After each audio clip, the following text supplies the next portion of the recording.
भगवान है पर कितने सरल हैं। देखो, गोपियों के घर जाते हैं, उनके घर के बढ़िया निकले हुए मक्खन पाते हैं, दही चुरा चुरा के खाते हैं। जरूरत नहीं है, आवश्यकता नहीं है, पर बस आनंद में, विनोद में, सुख देने के लिए। हम लोग जरा सी किसी स्थिति में आ जाते हैं तो फिर इंसान को इंसान बोलना बंद कर देते हैं, आदमी को आदमी मानना बंद कर देते हैं। ऐसा नहीं होना चाहिए। अपनी सरलता का त्याग मत करो। जितने दीन बनोगे, जितने सरल बनोगे, जितने सहज बनोगे, उतने ज्यादा ठाकुर जी को प्रिय लगोगे। भौंदू बन जाओ। कितने भी श्रेष्ठ बनने के बाद में अति सरल रहो, अति प्रसन्न रहो, अति दीन रहो। ठाकुर जी को ये गुण ज्यादा प्रिय हैं। मैंने पहले दिन भी कथा में, दूसरे दिन कथा में कहा था कि हम लोग साधन पर ज्यादा ध्यान देते हैं। साधन मतलब नाम जप हो, ठीक है, होना चाहिए। परिक्रमा लगे, ठीक है, होनी चाहिए। ठाकुर जी की अष्टयाम सेवा हो, ठीक है, होनी चाहिए। साधन पर ज्यादा ध्यान देते हैं, अपने निर्माण पर कम ध्यान देते हैं। मैं अपने विचार शुद्ध करूं, अपना व्यवहार शुद्ध करूं, अपने मन को शुद्ध करूं, ये ईर्ष्या, द्वेष, अभिनिवेश, ये सारे लक्षणों को मैं निकालूं, इस पर हमारी ज्यादा ध्यान नहीं जाता। और इससे पता क्या होता है, व्यक्ति जब अपने निर्माण पर ध्यान नहीं देता, केवल साधन पर ध्यान देता है, तो साधन का अभिमान उसके अंदर आ जाता है। हम तो सुबह 4 बजे उठते हैं महाराज जी, 4 बजे उठ करके इतना नाम जप करते हैं। रोज की 16 माला फिक्स है मेरी, चाहे कुछ हो जाए इधर से उधर, मैं नहीं छोड़ता। उसके बाद मुझे ऐसा करना है, उसके बाद मुझे ये करना है, उसके बाद वहां जाना है, और ये मेरा फिक्स है, रूटीन है महाराज जी, चाहे इधर उधर हो जाए। अब इसमें क्या दिख रहा है? साधन का अभिमान। व्यक्ति अपना निर्माण नहीं कर पाता। और पता है भगवत प्राप्त व्यक्ति कैसा होता है, उसका स्वरूप कैसा होता है? अत्यंत साधन करता है, अत्यंत ज्ञानी है, अत्यंत वैष्णव है, अत्यंत प्रेमी भक्त है, लेकिन आपको पता नहीं चल सकता। वो छुपाता है, वो बताता नहीं है, उसको गौड़ रखता है, उसको गोपनीय रखता है। भक्ति में आजकल एक स्वरूप आ गया है कि हम कुछ भी करते हैं उसका प्रचार करने की बहुत इच्छा हो जाती है, लेकिन भगवत प्राप्त करने वाला व्यक्ति भक्ति का प्रचार नहीं करता, उसको गोपनीय रखता है। अब हम बहुत प्रचार करते हैं, हम कथा में कई बातें, अपने अंतरंग लीलाएं, अंतरंग ठाकुर जी के संग क्या हुआ वो भी बता देते हैं। 6 महीने तक हमको फिर लीला का अनुभव नहीं होता, घाटे में रहते हैं हम। क्यों? क्योंकि प्रचार में है। प्रचार के कारण कई अनुभव नहीं हो पाते। फिर ठाकुर जी से बड़ी प्रार्थना करनी पड़ती है, लाल जी कछु करो ना लीला। अब बहुत दिन है, कुछ लीला नहीं कराई है, कुछ अनुभव नहीं कराया। फिर ठाकुर जी जैसे तैसे कुछ अनुभव कराते हैं। अब जैसे एक छोटी सी एक लीला सुनाऊं।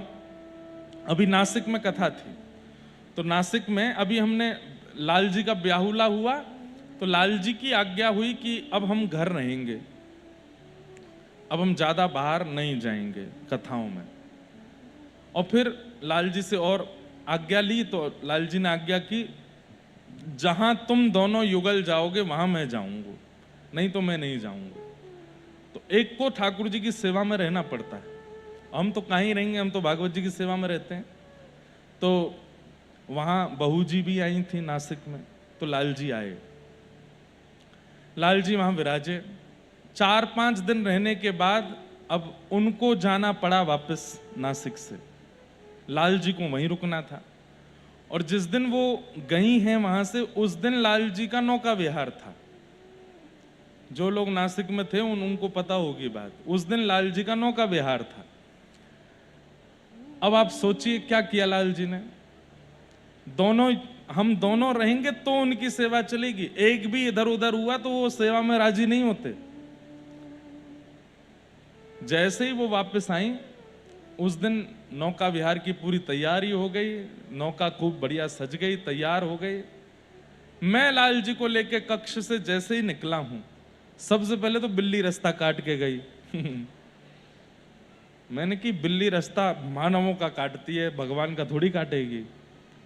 लेकिन वो संकेत था कि ठाकुर जी का इच्छा नहीं हो रही है जाने, रूठे बैठे हैं। जैसे मानो मैया छोटे बालक को छोड़ के चली जाए तो बालक कैसे रूठ हो रहे पूरे दिन, खाएगा नहीं, पिएगा नहीं, सोएगा नहीं, वैसी स्थिति में आ गए। उसके बाद गए तो वहां जैसे ही हम पहुंचे तो नौका तैयार हो रही थी। बोले महाराज जी 10 मिनट और लग रहे हैं, 15 मिनट और लग रहे हैं। 1.5 घंटा लाल जी खड़े रहे घाट पर। कभी नहीं होता ऐसा, लाल जी को बहुत श्रम हो जाता है। नौका आई ही नहीं, और जब आई तो पता चला उसमें खूब सारे छेद हो गए नीचे और उसमें पानी, जबकि 2 दिन से वो नौका वहीं खड़ी है गोदावरी जी में। अब आती उसमें छेद हो गए। महाराज जी बोले नौका में तो पानी भर गया है। मैंने कहा कोई बात नहीं महाराज जी, घाट पे लाल जी को बिठाते हैं और हम सब लोग संकीर्तन कर लेंगे। संकीर्तन करने के लिए माइक उठाए तो माइकों में करंट आ गया, किसी का होठ चिपक गया, किसी के हाथ चिपक गए, किसी के कुछ हो रहा है। महाराज जी, हमारे दत्त धाम वाले महाराज जी, उनको अनुभव होते हैं, तो मेरे को इशारा करके बोले लाल जी प्रसन्न नहीं है। मैंने कहा रूठे हैं, थोड़े उदास हैं। तो फिर महाराज जी ने कहा अब क्या करें, इतने लोग बैठे हैं चारों तरफ, नौका में पानी भर गया, माइकों में करंट आ रहे हैं, न कीर्तन हो पा रहा है, न नौका विहार हो पा रहा है, करें क्या। मैंने कहा महाराज जी कोई आप लाल जी को कोई वादा कर दो, आप कुछ वादा कर दो तो मान जाएंगे। तो फिर महाराज जी ने कहा कि आप जब नवंबर में फिर से है ना 15 दिन की कथा वहां, तो बोले जब आप 15 दिन के लिए आओगे तब हम आपका यहाँ पर ब्याहुला उत्सव फिर से करेंगे। जैसे ही कही सोई महाराज माइक वाइक सब चल गए, सबके करंट वरंट कहाँ गए कुछ पता नहीं, बिल्कुल प्रत्यक्ष। और इतने में ही एक माँ गोल सी एक नाव थी छोटी सी, वो आ गई अपने आप ही, वो लेके आ गए उसको। बोले महाराज जी, मैंने कहा देखो लाल जी तो इसमें नहीं जाएंगे, हम जाते। फिर जो ऊधम हुआ, 1.5-2 घंटा जो आनंद हुआ है वहां पर, मतलब जैसे कितने राजी हो गए। राधा वल्लभ लाल जी में रोज ब्याहुला होता है, इतना प्रिय ठाकुर जी को ब्याह। और एक बार इनका ब्याह अगर हो गया, जैसे आपने अपने घर के ठाकुर जी का ब्याह करा दिया, ब्याहुला ब्याह कराने का मतलब पता है क्या है, ठाकुर जी अकेले कभी नहीं है। ये तो हम अपने सुख के लिए ठाकुर जी का एक उत्सव ब्याहुला का करते हैं। ठाकुर जी तो सदा किशोरी जी के साथ हैं, लेकिन जब वो ब्याहुला का एक बार उत्सव हो जाता है ना, तो ये हमसे लिख करके ले लीजिए कि हर साल करना पड़ेगा आपको। उसके बिना ठाकुर जी का मन नहीं लगता। फिर जन्माष्टमी मत करो, राधाष्टमी मत करो, ब्याहुला करो, हमारा ब्याह हर साल करो, इतना प्रिय है। तो ऐसा ऐसा भाव हुआ, तो महाराज जी बड़े प्रसन्न हुए, राजी हुए। फिर महाराज जी ने कहा इनका 56 नहीं 108 भोग करेंगे, इतना भोग करेंगे, ये करेंगे। मैंने कहा हाँ अब तो राजी हैं, प्रसन्न हैं। ब्याहुला की बात, मतलब उनको दुल्हा बनना बहुत प्रिय है। ठाकुर जी को या तो दुल्हा बनाओ नहीं, लाला ही बनाए रखो। और एक बार आपने सेहरा पहना दिया, ये तो हम अनुभव कर रहे हैं कि बिना सेहरा के फिर उनका मन नहीं लगता, रोज दुल्हा बनने की इच्छा होती है। तो ऐसे हमारे लाल जी, तो ये अनुभव कराया। अब मैंने आपको बता दिया, वहां पर भी बताया था पर थोड़ा कम बताया, अब पूरा बता दिया। अब देखना अगले 3-4 महीने कोई अनुभव नहीं कराएंगे। क्यों? रस बताने से रस घटता है, लेकिन हमारा काम है कि हम आपके चित्त में विश्वास प्रकट कराएं, इसलिए हमको अनुभव बताने पड़ते हैं। पर ये इसका मैं भी भुगत भोगी बनूंगा कि ठाकुर जी मेरे साथ ये नहीं करेंगे, ये ब्यास है चलो इसको छोड़ देते हैं, इसको नहीं। सबके लिए समान नियम है। जो अनुभव बताएगा, जो अनुभवों का प्रचार करेगा, उसको अनुभव नहीं कराते। अयोध्या में कथा थी हमारी, वहां पर जैसे हमारे वृंदावन के बिहारी जी बांके बिहारी लाल है, ऐसी अयोध्या में श्री कनक बिहारी लाल, राम जी का रस सिद्ध स्थान है कनक बिहारी। और पता है वो कनक बिहारी जी किसने स्थापित किए? जब भगवान श्री कृष्ण द्वापर में अयोध्या गए थे, तब रुक्मणी जी के कहने पर भगवान श्री कृष्ण ने राम जी का रूप वहां स्थापित किया था। तो 2 स्वरूप हैं, एक बड़े हैं एक छोटे हैं। तो जो छोटा स्वरूप है संभवतः वो भगवान कृष्ण के हाथों से वहां स्थापित है कनक बिहारी जी में। तो वहां के जो पुजारी जी थे, वहां रस की सेवा होती है, जबकि राम जी की सेवा आप सब जगह ऐसे देखेंगे कि वैदिक नियम से होती है, शास्त्रीय नियम से होती है और प्रमाणित नियम से होती है। लेकिन आप कनक भवन में जाओगे, वहां पुजारी जी आरती भी चुनरी ओढ़ के करते हैं, सहचरी भाव से, सखी भाव से, मंजरी भाव से। तो मैंने पुजारी जी से पूछा, मैंने कि आपको अनुभव तो बहुत होते होंगे सरकार के, राघव जी के सरकार के अनुभव तो होते होंगे, सिया जी के। तो रो गए और ठाकुर जी की ओर देखते देखते बोले, 5 वर्ष हो गए अब अनुभव नहीं कराते, उससे पहले बहुत अनुभव कराते थे। हर दिन एक अनुभव होता था, हर दिन कुछ लगता था कि राघव जी यहीं चल रहे हैं, सिया जी यहाँ बैठी हैं, ये कर रहे हैं। इतने भावुक हो गए। तो फिर बोले कि आप सब कृपा कीजिए ना, इनसे कहिए ना ये अनुभव नहीं करा रहे हैं। मैंने कहा आपको इसके प्रति मूल कारण क्या लगता है? बोले लोग बाग आते थे यहाँ बैठ करके हमसे पूछते थे, हम सबको बता देते थे। हमको यही लगता है कि सबको बताने से वो अनुभव घटने लगा है। बोले अब 5 साल से हम बस प्रार्थना कर रहे हैं, किसी को नहीं बताएंगे, रोज इनको बोलते हैं, अब देखो कब अनुभव कराए। तो ये बात प्रमाणित है, लेकिन आजकल के युवा मान नहीं रहे हैं हमारी बात को। प्रचार में इतने ज्यादा लगे हैं, इतने ज्यादा लगे हैं, कैसे अनुभव होगा ठाकुर जी का? मत बताइए कि आप कितना नाम करते हो, कैसे सेवा करते हो, क्या भाव। ठीक है, कभी कभी ठाकुर जी की सेवा का भाव रखो। हमारे पुनीत साईं बैठे हैं, मैं ज्यादा प्रकाशित करके नहीं कहूंगा, लेकिन आपके घर में भी एक सेवा विराजती है जिसके दर्शन इनको भी नहीं होते, जिसके दर्शन का अधिकार इनको भी नहीं मिलता है। मेरी जब वहां कथा होती है तो मेरे को एक दिन दर्शन मिलता है। क्यों? और सेवा आप देख लोगे ना, तो मतलब अगर उसका पेज बना दिया जाए, उसको प्रचारित कर दिया जाए तो मिलियन फॉलोअर्स हो जाए, इतनी सुंदर सेवा होती है, लेकिन किसी को नहीं दिखाते। कभी कभी तो मुझे भी उस सेवा का दर्शन झरोके में से करना पड़ता है, वहां लगता है कि साक्षात ठाकुर जी बैठे हैं। तो लोगों को समझाने का प्रचार करो, लोगों को कुछ बताने का प्रचार करो, पर आप क्या करते हो अपनी निज सेवा में, इसका प्रचार मत करो।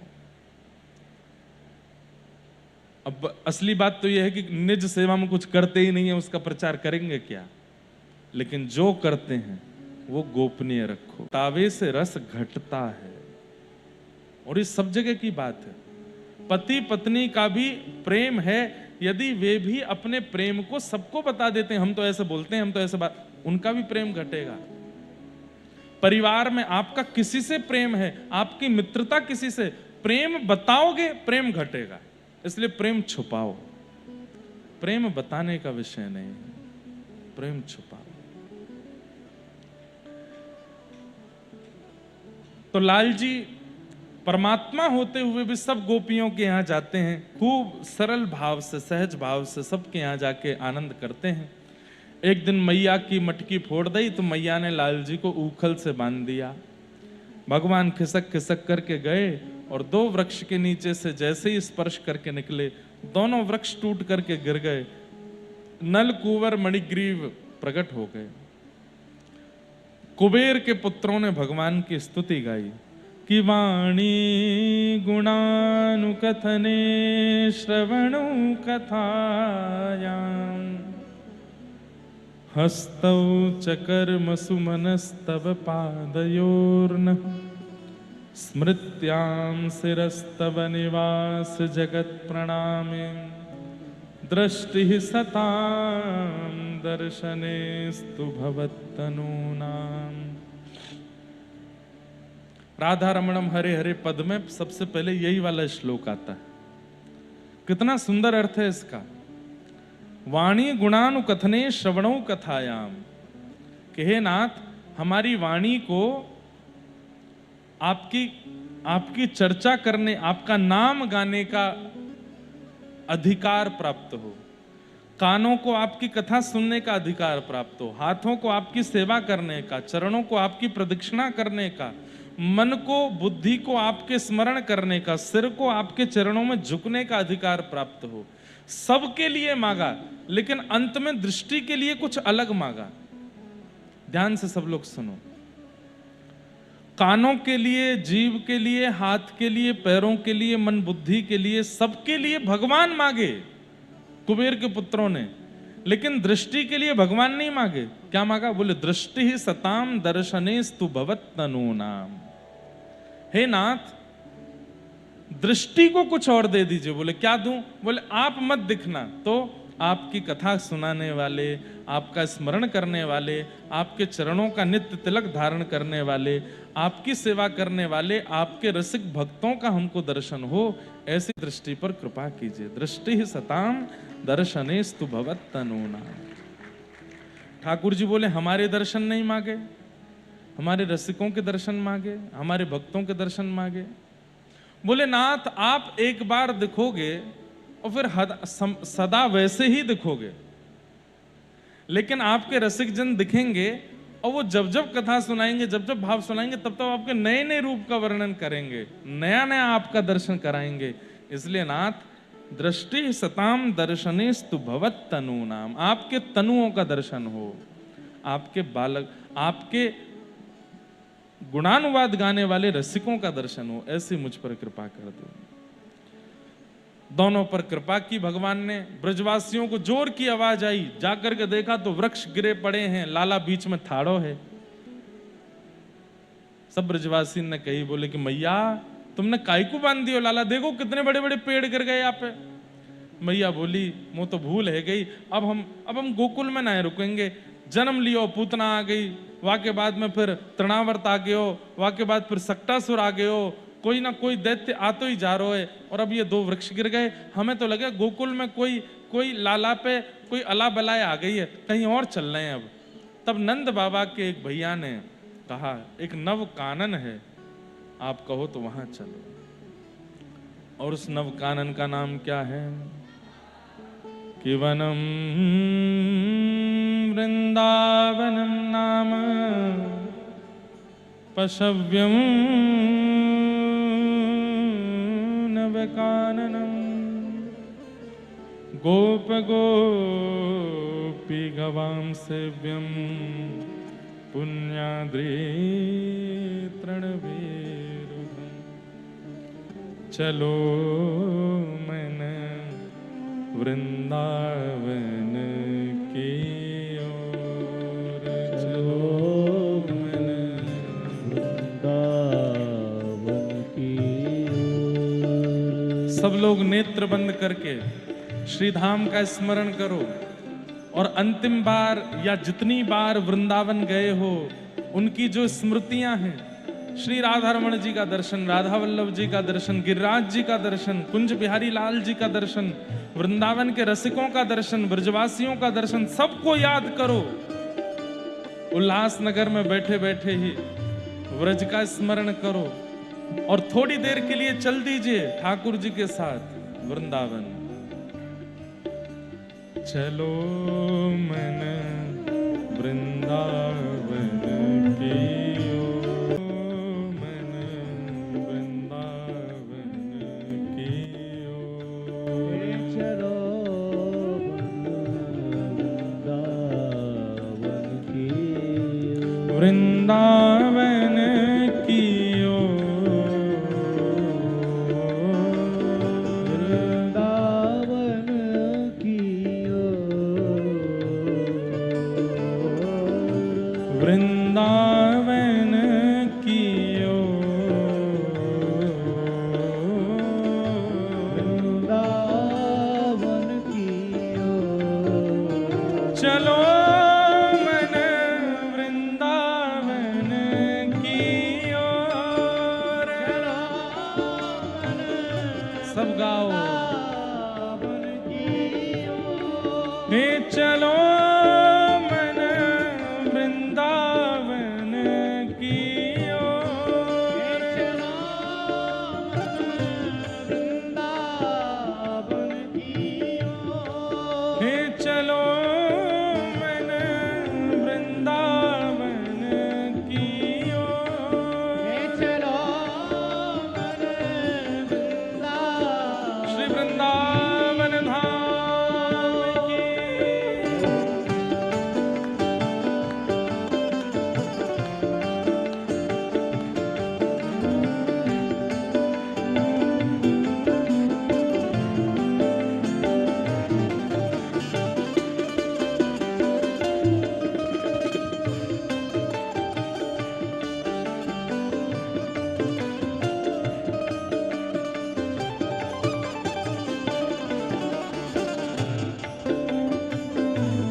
वृंदावन में यमुना किनारा,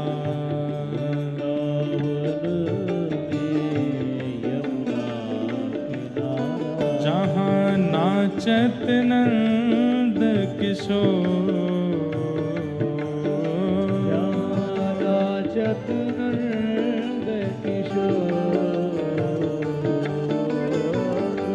नाचत नंद किशोर,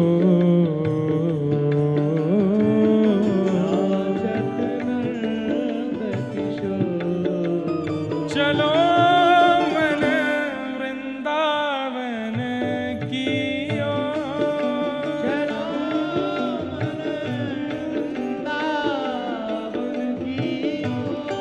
हे चलो मन वृंदावन की ओर,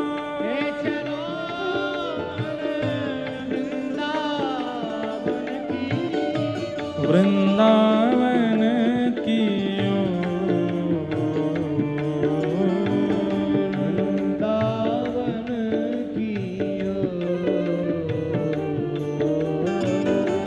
वृंदावन की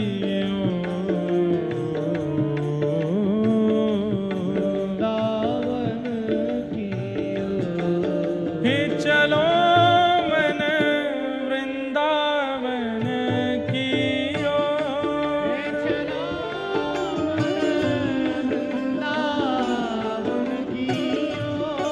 हे चलो मन वृंदावन की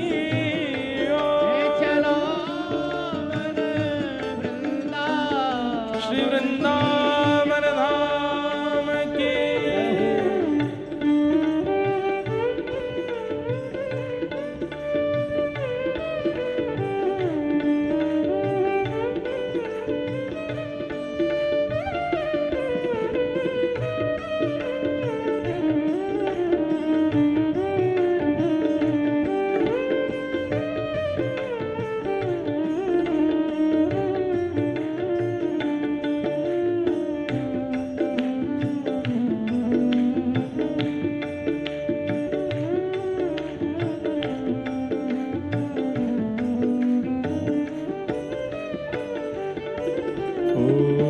जहाँ विराजत राधा रानी,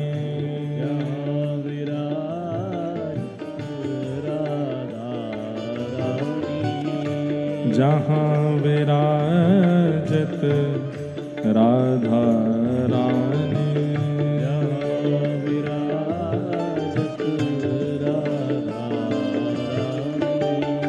नटवर नंद किशोर, नटवर नंद किशोर, नटवर नंद किशोर, नटवर नंद किशोर, हे चलो मन की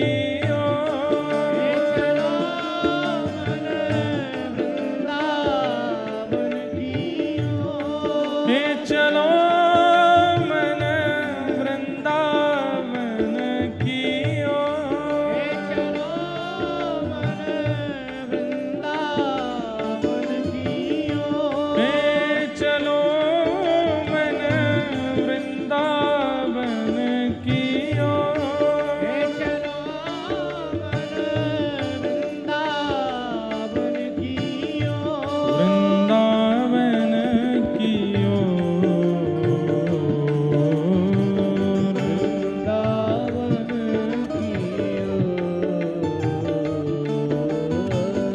वृंदावन की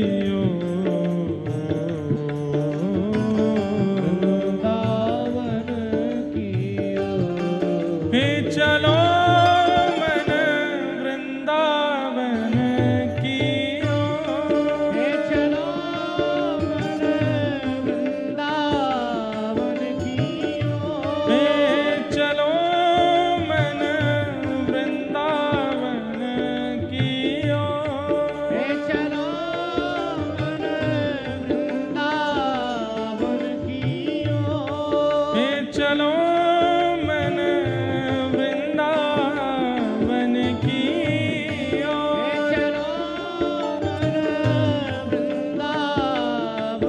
को वृंदावन रस चाखे, जो को वृंदावन रस चाखे, जो को वृंदावन रस चाखे,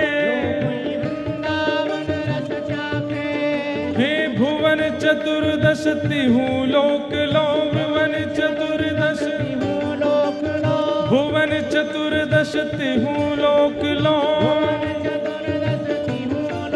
हे सपने हु नाही बिलाखे, जो को वृंदावन रस चाखे,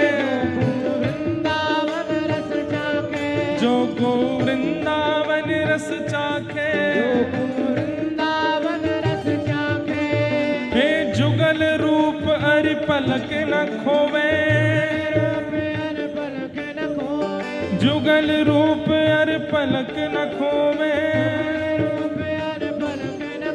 जहाँ लोभ दिखावे लाखे, जो को वृंदावन रस चाखे, जो को वृंदावन रस चाखे, जो को वृंदावन रस चाखे, वृंदावन रस चाखे, हे प्रेम मगन हो भुजा उठा के, मगन हो भुजा उठा के, प्रेम मगन हो भुजा उठा के, मगन हो भुजा उठा, श्री राधा राधा गावे, जो को वृंदावन रस चाखे, जो को वृंदावन रस चाखे, जो को वृंदावन रस चाखे, वृंदावन रस चाखे, हमारे माई श्यामा जू को राज, हमारे माई श्यामा जू को राज, हमारे माई श्यामा जू को राज, हमारे माई श्यामा जू को राज, हो जाके अधीन सदा ही सावरो, जाके अधीन सदा ही सावरो, जाके अधीन सदा ही सावरो, जाके अधीन सदा ही सावरो, हो या ब्रज को सिर ताज, हमारे माई श्यामा जू को राज, हमारे माई श्यामा जू को राज, हमारे माई श्यामा जू को राज, हमारे माई श्यामा जू को राज, हमारे माई श्यामा जू को राज, हमारे माई श्यामा जू, हे चलो मन वृंदावन की ओर, चलो मन वृंदावन की ओर, हे चलो मन वृंदावन की ओर, हे चलो मन वृंदावन की, श्री वृंदावन वृंदावन वृंदावन रहो रे,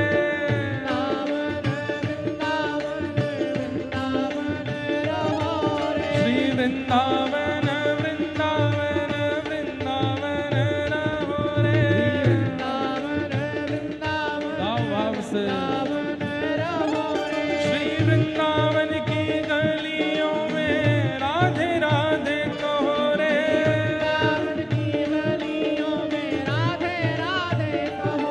श्री वृंदावन की गलियों में राधे राधे कहो रे,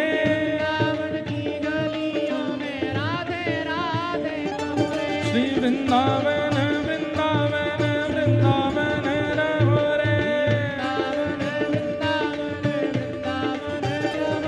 श्री वृंदावन वृंदावन वृंदावन चलो रे, श्री वृंदावन वृंदावन वृंदावन रहो रे, वृंदावन की गलियों में राधे राधे कहो रे, वृंदावन की गलियों में राधे राधे कहो रे, श्री वृंदावन वृंदावन वृंदावन रहो रे, श्री वृंदावन वृंदावन वृंदावन रहो रे, श्री वृंदावन वृंदावन वृंदावन रहो रे, हे वृंदावन वृंदावन वृंदावन रहो रे,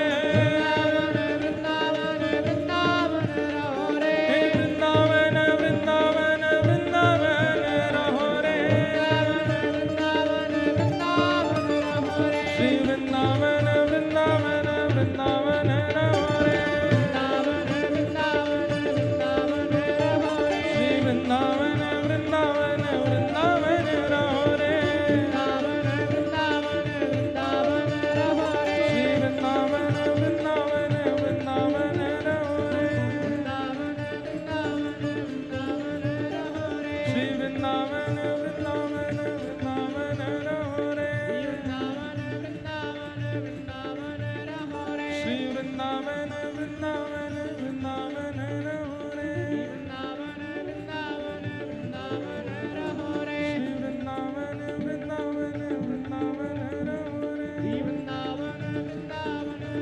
चलो मन वृंदावन की ओर, चलो मन वृंदावन की ओर।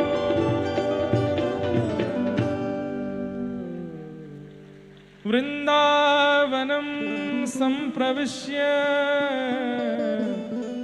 सर्वकाल सुखावहम् गोप गोपी गवां सेव्यं पुण्याद्रे तृणविरुधम्। वृंदावन, बंधुओं, वृंदावन के कई अर्थ हैं। तुलसी का वन वृंदावन, एक अर्थ से वृंदाव भगवान कृष्ण का नाम है, वृंदाव, और जहां वो अपने पूर्ण रंग में विचरण करें उसको वृंदावन कहते हैं। वृंदाव श्री कृष्ण जहां पर अपने प्रेमी भक्तों के साथ आनंद कर अपने पूर्ण रंग में रहें, वो वृंदावन है। ऐसे श्री धाम वृंदावन में ठाकुर जी आए और इतने प्रसन्न क्यों हैं? क्योंकि वृंदावन की रचना स्वयं किशोरी जी ने अपने हाथों से की है। भगवान श्री कृष्ण लीला करने के लिए पृथ्वी पर आ रहे हैं, किशोरी जी से निवेदन करते हैं कि आप भी चलो। तब किशोरी जी कहती हैं, यमुना, गिरिराज और वृंदावन, इन तीनों के बिना मैं नहीं जाऊंगी। इसका मतलब है कि ये तीनों ब्रह्मा के निर्माण से नहीं प्रकट हुए हैं, ये किशोरी जी ने बनाए हैं, यमुना जी, गिरिराज जी और श्री वृंदावन। तब ठाकुर जी ने कहा कि आपकी आज्ञा होगी तो मैं गोलोक धाम से इन तीनों को पृथ्वी पर लेके चलता हूं। बंधुओं, एक बात हम कह दें, अब आप लोगों को कहने का कोई फायदा नहीं है इसका। आजकल हमारे सीरियल मूवीज वाले लोग बिल्कुल कथा नहीं सुनते, बिल्कुल भी। केवल और केवल वो चीजें लेते हैं जिससे थोड़ा इंटरेस्ट बने लोगों का और बस बना देते हैं सामग्री। बिल्कुल भी विचार नहीं करते। इतनी कथाएं होती हैं, इतनी संख्या में लोग कथा में आते हैं, सब कुछ सुनते हैं, पर हमारे निर्माता लोग बिल्कुल नहीं सुनते और फिर वो बना देते हैं जिससे हम लोगों को बहुत पीड़ा होने लगती है। इसलिए हमारी प्रार्थना है, महाअवतार नरसिम्हा मूवी आई थी पिछले साल, उसके निर्माता अश्विन जी हमसे कितनी बार मिले, कई संतों से कितनी बार मिले, सब पुराणों के, वेदों के एक एक भाव को खोज खोज करके निकाल करके, कुछ भी नमक मिर्च नहीं लगाना है जिससे देखने वाले को आनंद आवे, जो वास्तविकता है वो प्रकट करना है। और उन्होंने बनाया, और फिर कैसी नरसिम्हा मूवी बनी, आज तक बालक उसको देखते हैं, कितनी बढ़िया बनी। लोगों के चित्त में और विशेष रूप से बालकों के चित्त में उसका एक ऐसा इम्पैक्ट पड़ा कि उसके बाद कई घरों में बालक प्रहलाद की तरह भक्ति करने लगे, भजन करने लगे, भाव रखने लगे। ऐसे ही हमारी प्रार्थना है आपके बगल वाले शहर से और वहां के निर्माताओं से कि आजकल भक्ति ट्रेंड में चल रही है, इसलिए ट्रेंडिंग के नाम पर आप सब बनाइए, पर थोड़ा तो जाके कथा सुना कीजिए, थोड़ा तो कथा करने वाले और कई संत भारत के हैं उनसे पूछ तो लिया कीजिए कि ये बात हम ऐसे ऐसे दिखा रहे हैं, इसमें क्या प्रमाण है।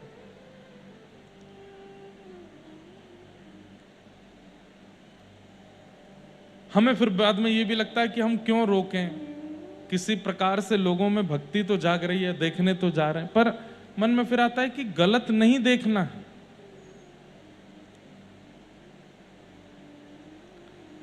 इसलिए आपके संपर्क में भी हो तो उनसे कहा कीजिए, कभी कुछ ऐसा निर्माण करने जा रहे हैं, बोले पहले कथा सुनिए, पहले आचार्यों से एकांत में मिलकर के उनसे पूरी बातें समझिए कि ऐसा ऐसा है, क्या ऐसा है? वो कहें तो ही दिखाइए, नहीं तो मत दिखाइए। और हमारे प्रिया प्रियतम के निज भाव तो इतने गोपनीय रखे गए हैं, कई बार मैं भी कथाओं में उनका उद्घाटन कर देता हूं, बाद में फिर मुझे भी लगता है कि ये बताना नहीं चाहिए था। क्यों? पता नहीं इसको किस रूप में लिया गया होगा और कौन किसकी भावना में क्या आया होगा। आजकल का सिनेमा और लैला मजनू वाले भाव रखने वाले लोग प्रिया प्रियतम के प्रेम को भी वैसे ही आकलन करेंगे, वैसा प्रेम नहीं है।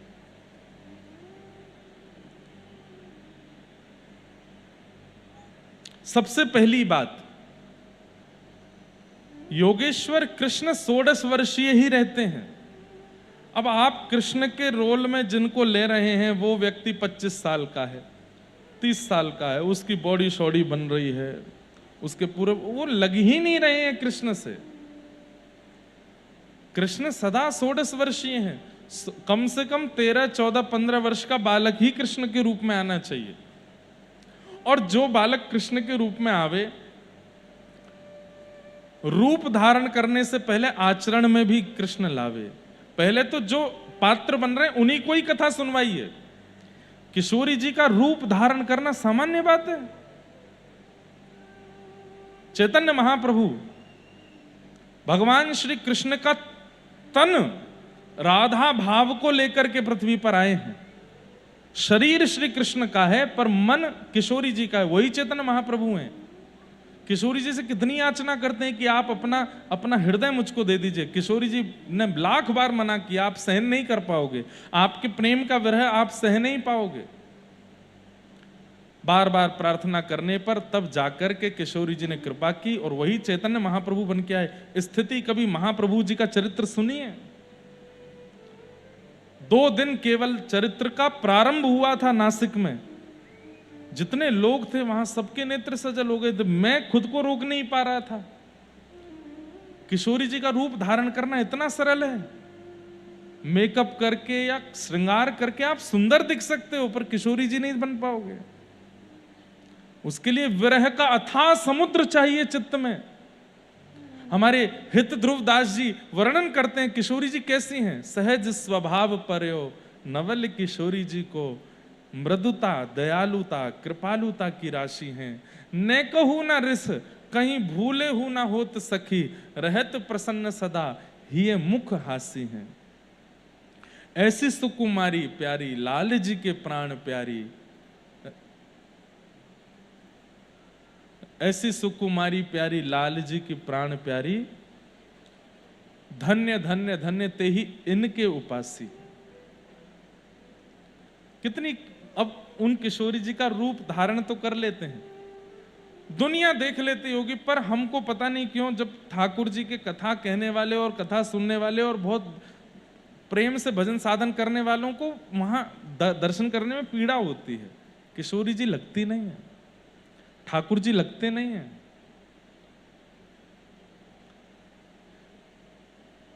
इसलिए इसका विचार करना चाहिए। हमको अच्छा लगता है कि आप उसका प्रचार करो। नरसिम्हा मूवी का हमने 3 बार सब लोगों को ले जा करके देखे हैं मूवी। उन्होंने जो जो पूछा सब बताया। अभी भी उनकी अगली पिक्चर आनी है, उन्होंने कहा था कि महाराज जी कुछ बताना। मैंने कहा आप आना जरूर, बताएंगे। ऐसे ही करना चाहिए। हमको पिक्चरों में नमक मसाले डालने हैं, ठाकुर जी की लीला में नहीं। वैसे ही बहुत अफवाहें फैली हुई हैं ठाकुर जी के नाम पर, और ज्यादा हम उसमें कुछ ऊपर नीचे का मिला देते हैं तो फिर वो गलत हो जाता है। इसका ध्यान दिया जाए। तो किशोरी जी के लिए ठाकुर जी वृंदावन को लेकर के आए, और उसी वृंदावन में अब जब ठाकुर जी प्रवेश करने तो बड़े प्रसन्न हैं। वृंदावन में ठाकुर जी लीला करने लगे। भगवान ने वत्सासुर नाम के एक दैत्य का वध किया, जो कि बछड़े के रूप में आया था। तो किशोरी जी मान करके बैठ गई। ठाकुर जी बोले क्या हुआ? बोले आपने बछड़ा मारा? बोले बछड़ा नहीं था, वो राक्षस था बछड़े के रूप में। तब किशोरी जी बोली किसी भी रूप में हो, है तो बछड़ा। अब आप हमसे बात मत करो, आपको गौ हत्या का दोष लगा है। ठाकुर जी बोले, हे श्यामाजू मुँह को आज्ञा करो, मैं कहा करूं? अरे मैंने तो राक्षस ही मारो। तब किशोरी जी बोली, एक नवीन कुंड का निर्माण करो अपने हाथों से, उसमें स्नान करो, पवित्र हो, तब हमसे बात करना। तब ठाकुर जी ने कृष्ण कुंड, श्याम कुंड का निर्माण किया गिरिराज जी में, स्नान किया। किशोरी जी के पास जाके बैठे तो किशोरी जी बोली, मुंह को तुम पे भरोसा ना है, अब मैं एक और कुंड बनाऊंगी, वहां मैं स्नान करी हूं। तब किशोरी जी ने कुंड निर्माण किया, राधा कुंड, उसमें ठाकुर जी ने स्नान किया। श्याम कुंड, राधा कुंड अगल बगल में ही हैं दोनों। वहां ठाकुर जी ने जब स्नान किया, तब किशोरी जी ने अपना मान छोड़ा और ठाकुर जी से बात करे। अब सोचिए, राक्षस के रूप में भी वत्स किशोरी जी ठाकुर जी से भी ज्यादा गौ प्रेमी हैं। गौ भक्त, गौ प्रेम ठाकुर जी से भी ज्यादा किशोरी जी के चित्त में, कि राक्षस के रूप में भी अगर बछड़ा है तो भी उसको मारना नहीं है, वो गौ के रूप में है। ऐसी हमारी किशोरी जी, जो ठाकुर जी को भी नहीं बख्शती हैं अगर वो गौ प्रेम में किंचित दोष भी ले आते हैं तो। बंधुओं, जब कभी भी आप लोग जाते हैं वृंदावन, हमारी एक प्रार्थना है, गिरिराज जी जरूर जाया करो। वृंदावन से लौटते समय श्री गिरिराज जी को प्रणाम किए बिना मत आया करो। गोवर्धन जाइए, परिक्रमा लगाइए, परिक्रमा नहीं लगा सकते तो केवल मुकुट मुखार बिंद का दर्शन, गिरिराज जी का दर्शन, राधा कुंड का दर्शन, श्याम कुंड का दर्शन करके तब लौटो। उनको दर्शन किए बिना नहीं आना है। और अगर अवसर मिले तो श्री राधा कुंड का आचमन करो, प्रणाम करो, खूब प्रेम से वहां स्नान करो। हमने एक बार दंडवती लगाई थी, राधा कुंड से ही लगाई। दुनिया मुकुट मुखार बिंद से लगाती है, हमने राधा कुंड से प्रारंभ की। और प्रयास करते हैं जब भी परिक्रमा भी जाते हैं तो राधा कुंड से ही शुरू करते हैं, राधा कुंड पर विश्राम। राधा कुंड की महिमा कितनी है ये तो व्रज में कथा होगी तो ही बताऊंगा मैं, उसका यहां पर वर्णन नहीं कर पाऊंगा, पर अद्भुत है। किशोरी जी के हृदय का जितना भी प्रेम है वो रस युक्त होकर के राधा कुंड बन गया है। उसका एक बिंदु भी यदि मुख में चला जाए ना भाव से। अब बात ऐसी है, लोग पीते तो बहुत हैं राधा कुंड, लेकिन फिर भी भाव नहीं आ रहा। अरे भाई, तुम कितना भी बीज डालो, भूमि भी तो उपजाऊ होनी चाहिए। अब आप कितना भी राधा कुंड पियो, लेकिन हृदय का निर्माण यदि उचित नहीं हुआ है, हृदय में सरलता, सहजता, प्रेम भाव ये सब नहीं है, तो राधा कुंड जल से फिर कुछ नहीं होगा। पहले हृदय का निर्माण सुंदर करो, फिर राधा कुंड की एक बिंदु भी, एक कणिका भी यदि मुख में गई, अद्भुत चमत्कार जैसा होने लगेगा। ऐसा राधा कुंड है। उनको प्रणाम। भगवान ने इस प्रकार कई दैत्यों का वध वृंदावन में किया। एक कालिया नाग नाम का एक नाग यमुना जी में आ गया था। भगवान ने उसको नथ करके उसको यमुना जी से बाहर किया। सब ब्रजवासियों के साथ में मधुर लीला, वेणु गीत का प्रसंग आता है। ठाकुर जी वन में गैया चराने जाते हैं और व्रज की गोपियों को घर में बैठे बैठे ठाकुर जी का दर्शन हो जाता है। कैसे? बोले इतना प्रेम युक्त हो चुकी हैं कि नेत्र बंद करके चिंतन करती हैं और ठाकुर जी कहाँ क्या कैसी लीला कर रहे हैं वो सब गोपियों को दिखने लगता है। उसी को वेणु गीत में गोपियों ने वर्णन किया कि वरहा पीडम नटवर वपु कर्णयो कर्णकारम विभ्रदवा सह कनक कपिसम वैजयंतीं च मालां रंध्रान् वेणोऽधर सुधया पूरय गोपवृन्दै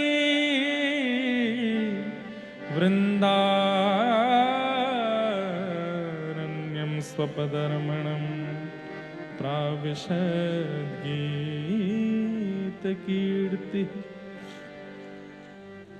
कितनी सुंदर झांकी है। वरहा पीड़म नटवर वपुहु, ठाकुर जी ने अपने सिर पर एक वरहा पीड़म यानी कि मोर मुकुट धारण किया है। नटवर वपुहु, आकर्षण जिनको देख करके होता है, ऐसे आकर्षण करने वालों में जो सबसे श्रेष्ठ हैं, ऐसे श्री कृष्ण लग रहे हैं। नटवर वपु का एक अर्थ ये भी हो सकता है किसी का मुख आकर्षित करता है, किसी के हाथ आकर्षित करते हैं, किसी की मुस्कान आकर्षित करती है, किसी की चाल आकर्षित करती है, पर इनके अंग में तो एक रोया भी ऐसा नहीं है जो आकर्षित नहीं करता हो। हसितम मधुरम चलितम मधुरम वमितम मधुरम मधुराधिपते अखिलम मधुरम। कितने मधुर हैं ठाकुर जी। श्रीमद् वल्लभाचार्य जी कह रहे हैं, बोले ऐसी कौन सी क्रिया है ठाकुर जी जिसको देख करके लगे कि ये मधुर नहीं है, सब मधुर है। चलना, उठना, बैठना, बोलना, खाना, पीना, हंसना, रोना, नाचना, गाना, सब मधुर है ठाकुर जी का। अरे कई बार कुछ सामान खा करके मुख से उगल भी देते हैं ना, तो वो भी सुंदर लगने लगता है। वमितम मधुरम, सब मधुर है। मधुराधिपते अखिलम मधुरम। अब ठाकुर जी की अवस्था 7 वर्ष के आसपास हो गई है। इतने आकर्षक हो गए, इतने आकर्षक हो गए कि वन में जाते हैं तो वृक्ष भी अपने स्थान से झुकने लग जाते हैं ठाकुर जी की मधुर झांकी को देखने के लिए।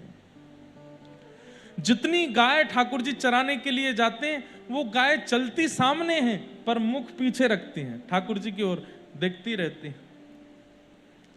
आहा, छोटे छोटे बछड़ा बछिया ठाकुर जी को ही देखते रहते हैं। अरे कई बार तो बछड़ा बछियाओं को 4-4, 5-5 दिन निकल जाता है, मैया का दूध नहीं पीते। क्यों? ठाकुर जी को देखते रहते हैं।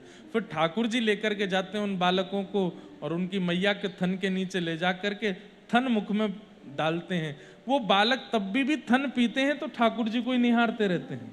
इतने सुंदर है। जड़ चेतन हर वस्तु अब ठाकुर जी की ओर आकृष्ट होती जा रही है। इतने सुंदर है। नटवर वपु कर्णयोः कर्णकारम, कान 2 हैं पर कुंडल एक ही पहनते हैं। कभी इस कान में पहनते हैं, कभी इस कान में पहनते हैं, कभी इसमें पहनते हैं। इसमें बदल बदल करके पुष्पों को धारण करते हैं। विभ्रदवासः कनक कपिसं वैजयन्तीं च मालाम्, पीतांबरी पहनते हैं, ऊंची धोती पहनते हैं घुटने घुटने तक, नीचे पैर में सुंदर कड़ूला पहनते हैं, हाथों में कंगन पहनते हैं, यहां बाजूबंद पहनते हैं, गले में वनमाला पहनते हैं और एक वैजंती माला पहनते हैं। वैजंती माला जो 5 पुष्पों से युक्त होती है उसको वैजंती माला कहते हैं, जिसमें 5 अलग अलग पुष्प हैं, उनसे सजाई गई सुंदर माला वैजंती माला, उसको ठाकुर जी धारण करते हैं। वैजयंतीं च मालां रंध्रान वेणो अधर सुधया, अपने अधर पर धारण करके उस वेणु में जैसे प्राण पिरोते हैं, आहा, मधुर वंशी बज उठती है वृंदावन में। उसका स्वर निर्जीव को भी जीवित कर देता है, मरे हुओं को भी जीवित कर देता है। आहा, बंधुओं 11 वर्ष 56 दिन ठाकुर जी व्रज में रहे तो व्रजमंडल में राक्षसों के अलावा किसी की मृत्यु नहीं हुई। जो मरणासन अवस्था में थे वो भी जीवित हो गए थे। क्यों? श्री कृष्ण की रूप माधुरी ऐसी है। रंध्रान वेणो अधर सुधया पूरयन गोप वृंदई, वृंदारण्यम स्वपद रमणम प्राविशद गीत कीर्ति। टेढ़ी मेढ़ी चाल चलते हैं, एक चरण इधर, एक चरण इधर, एक चरण इधर, कभी कमर मटकाते हैं, कभी सिर झुकाते हैं, कभी नैन चलाते हैं। इतने सुंदर ठाकुर जी मधुर मधुर अदाओं से चलते हैं कि सब देख करके निहाल हो जाते हैं ठाकुर जी को। और सबसे बड़ी बात, पादुका नहीं पहनते चरणों में, बिना पादुका के चरणों से वृंदावन में विचरण करते हैं। कई लोग इस बात को सुनने के बाद वृंदावन में जाते हैं, पादुका नहीं पहनते, नंगे पैर ही वृंदावन में रहते हैं कि जहां हमारे श्याम सुंदर ने चरणों में कुछ नहीं पहना, हम क्यों पहने। अनावृत चरणों से पूरे व्रजमंडल को ठाकुर जी आच्छादित करते हैं। वृंदारण्यम स्वपद रमणं प्राविशद गीत कीर्ति। ऐसे ठाकुर जी की मधुर झांकी का सब ग्वाल बाल वर्णन करते हुए चल रहे हैं। गोपियां जब उस रूप का दर्शन करती हैं तो घर में बैठी बैठी गोपियां कह रही हैं, अक्षणवतां फलमिदं न परम विदाम सख्य प्रसूननु विवेशयतोर्वयस्यै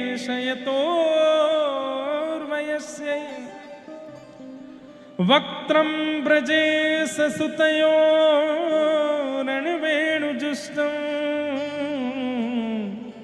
यैर्वा निपीतमनुरक्त कटाक्षमुक्षम। गोपियां क्या कह रही हैं यहां? गोपियां कह रही हैं, अरे आंख वालों, जिनके पास भी आंखें हैं और देखने की शक्ति है, तुमने पूरे ब्रह्मांड को देखा, लेकिन गैया चराते हुए श्याम सुंदर कृष्ण को यदि नहीं देखा तो इन आंखों से तुमने कुछ नहीं देखा। बोले अन्य रूप, कई रूप हैं ठाकुर जी के, लेकिन गैया चराते हुए अगर श्याम सुंदर नहीं देखे तो कुछ नहीं देखा आपने। कैसे जाते हैं ठाकुर जी गैया चराने? बोले श्रृंगार नहीं करते, आभूषण नहीं पहनते, सिर पर एक छोटी सी पाग पहनते हैं। और श्रृंगार के रूप में क्या है? बोले गैया के पैर बांधने वाले लोमना गले में पहनते हैं, हाथों में पहनते हैं, चरणों में पहनते हैं। एक सुंदर तिलक माथे पर धारण करते हैं।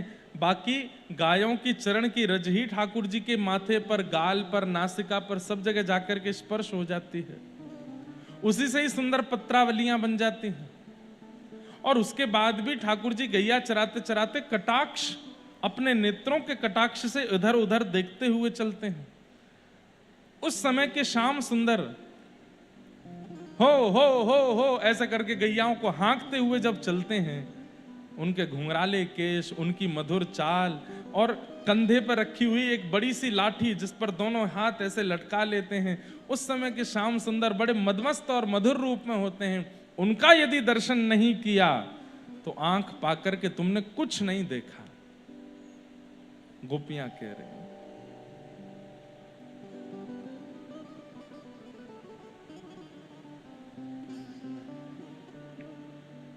अक्षणवताम फलमिदम न परम विदाम। बहुत सुंदर है वेणु गीत। इस साल जटेरी धाम में कथा थी, वहां वेणु गीत पर मैंने थोड़ी देर कुछ कहने का प्रयास किया था। बाकी 2 साल पूर्व जयपुर में अकिंचन कथा थी, वहां वेणु गीत ही कहा था। बहुत सुंदर है। वेणु गीत को प्रणाम करते हुए आगे भगवान गौचारण करके आते हैं। ब्रजमंडल में सब 56 भोग बना रहे हैं। ठाकुर जी सब ब्रजवासियों के साथ, सब ब्रजवासियों को लेकर के गिरिराज जी जाते हैं, गोवर्धन पूजन करते हैं। इंद्र को अभिमान होता है, इंद्र के मान को दूर करने के लिए ठाकुर जी नख पर गिरिराज जी धारण कर लेते हैं। तत्पश्चात 7 दिन 7 रात्रि तक ठाकुर जी गिरिराज जी धारण करके रखते हैं। कुछ समय बाद रास प्रसंग आता है। शरद पूर्णिमा का चंद्रमा प्रकट हुआ। व्रज की सब गोपियां आज प्रतीक्षा कर रही हैं कि श्याम सुंदर हमसे मिलने के लिए आएंगे। भगवान पिता रात्रि शरदोत्फुल्ल मल्लिका विक्षरन्तुम मनश्चक्रे योगमायामुपाश्रित।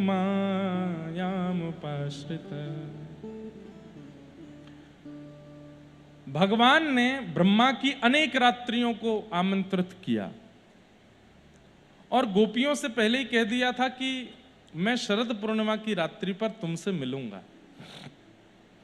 मैं कथा में बताया करता हूं बंधुओं, हम लोगों के पास 2 समय हैं, दिन और रात।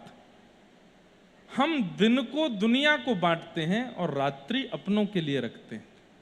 अपने लिए और अपनों के लिए रात्रि का निर्माण किया है और संसार के लिए दिन का निर्माण किया है।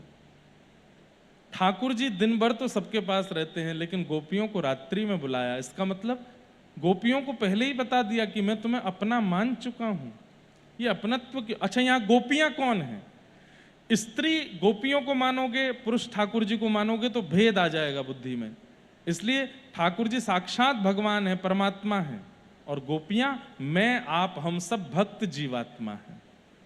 जो गोपियों के व्यवहार स्वभाव के अनुकूल रहना प्रारंभ कर देता है उसको ठाकुर जी फिर रात्रि में बुलाना प्रारंभ कर देते हैं। रात्रि में बुलाना मतलब स्वप्न में आकर के अनुभव कराना। हो कान्हा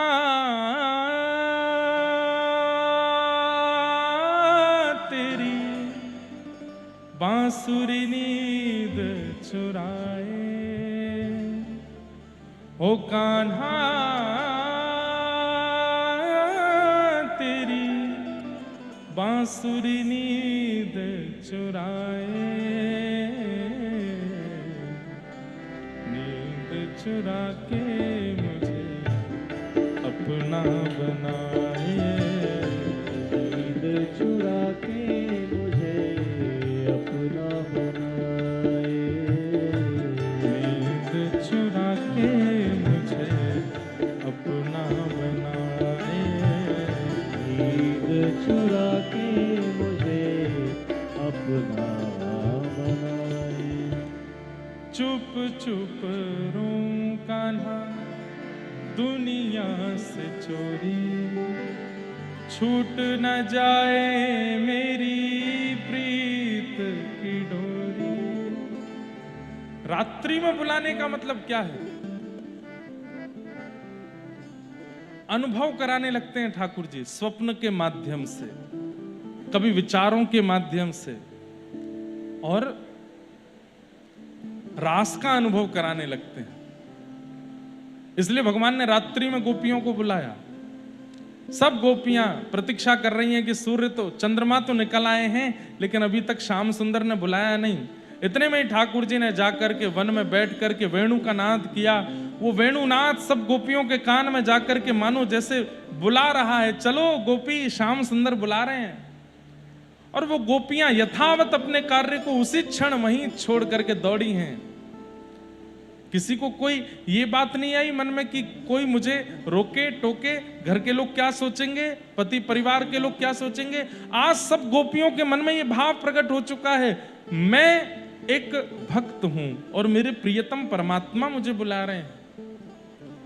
अब भी अगर लोक लाज मर्यादा इन सब का विचार किया गया तो हमेशा के लिए रह जाऊंगी, कभी मिल नहीं पाऊंगी उन ईश्वर से। और रास में आने वाली गोपियां कौन कौन हैं? बोले श्रुति रूपा, स्मृति रूपा। श्रुति स्मृति किनको कहते हैं? वेदों को ही श्रुति स्मृति कहते हैं। और दंडक वन के वो संत जो राम जी का दर्शन करना चाहते थे, वे सब संत भी आज गोपी बन करके व्रज में प्रकटे हैं, वो सब पहुंचे। सीधी बात, ये सब गोपियां जो रास में पहुंची हैं, ये युगों युगों से ठाकुर जी की प्रतीक्षा कर रहे हैं। किसी रूप में ये ऋषि बन के आए थे, किसी जन्म में ये संत बन के आए थे, किसी जन्म में ये कोई भक्त बन के आए थे। इस बार ये गोपी बन के आई हैं। और आज वंशी बजते ही इनको याद आ गया है, अपने जन्म जन्मों की प्रतीक्षा याद आ गई। हम कब से प्रतीक्षा कर रहे थे ठाकुर जी से मिलने की, आज हम गोपी बन के आए हैं, वो हमारे प्रियतम बन के आए, चलो पहुंच चलो। सब गोपियां दौड़ी। कहते हैं कई गोपियों के पतियों ने उनको घर में बंद कर दिया, बोले जाके तो दिखा।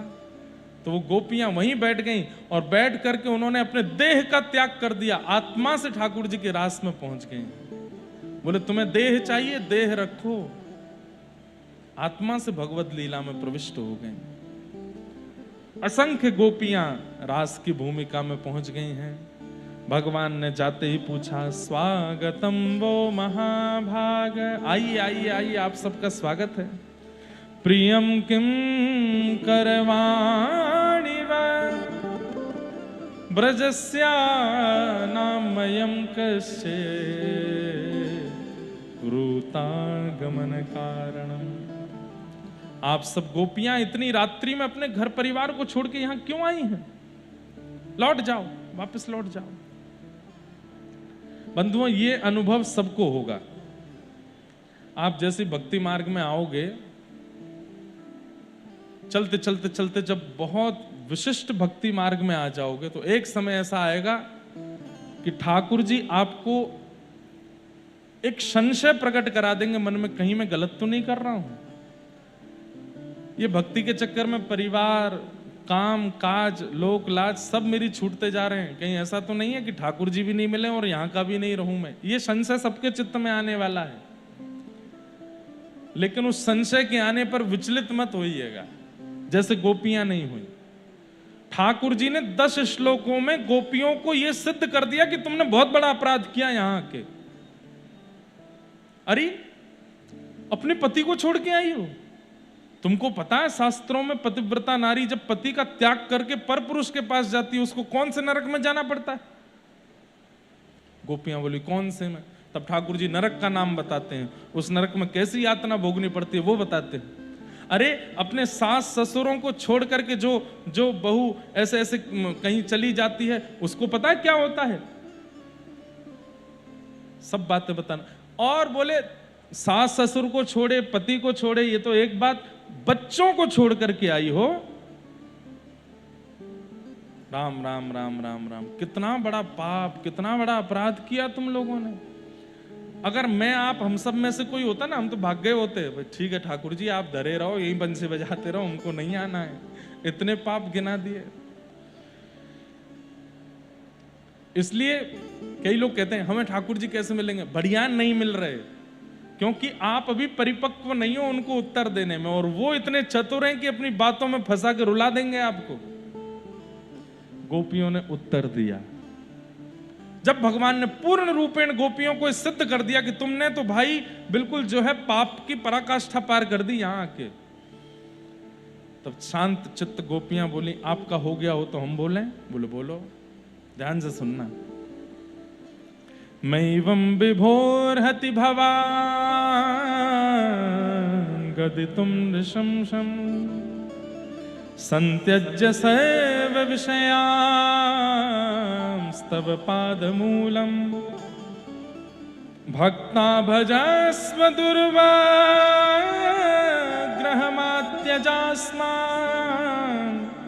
देवो यथादिपुरुषो भजते मुमुक्षु।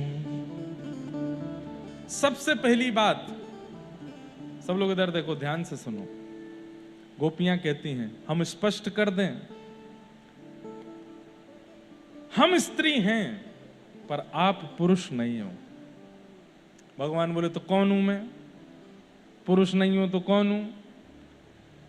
बोले आप पुरुषोत्तम हो, पुरुष नहीं हो। पुरुषोत्तम हो, परमात्मा हो, भगवान हो। अपने पति को छोड़ के हम अन्य पुरुष के पास जाएं तो हम व्यभिचारिणी मानी जाएंगी। पुरुषोत्तम के पास जाएं तो इसमें अरे हम क्या, हमारे पतियों को भी आना चाहिए यहां पर। आप मेरे ही थोड़े ही हो, आप तो सबके हो। ये स्त्री पुरुष वाला खेल हमको मत बताइए यहां पर, है ना। ये कोई स्त्री के नहीं होते, आप तो पूरे जगत के हो, जगत नियंता जगदाधार हो। आपको प्राप्त करना हर जन्म लेने वाले का उद्देश्य होना चाहिए। आज हम उस उद्देश्य में सफल हुई हैं तो हमने क्या बुरा किया? आप पुरुषोत्तम हो। दूसरी बात, आपने अपनी प्राप्ति में कई नियम बता रखे हैं। बोले क्या नियम बताएं? बोले आपने कह रखा है कि मैं उसी को मिलता हूं जिसके चित्त में और कुछ नहीं होता, जो सब छोड़ देता है मैं उसी को प्राप्त होता हूं। जो किंचित भी संसार में लगा होगा वो मेरी प्राप्ति करना चाहेगा तो पूर्ण रूपेण मुझे प्राप्त नहीं कर पाएगा।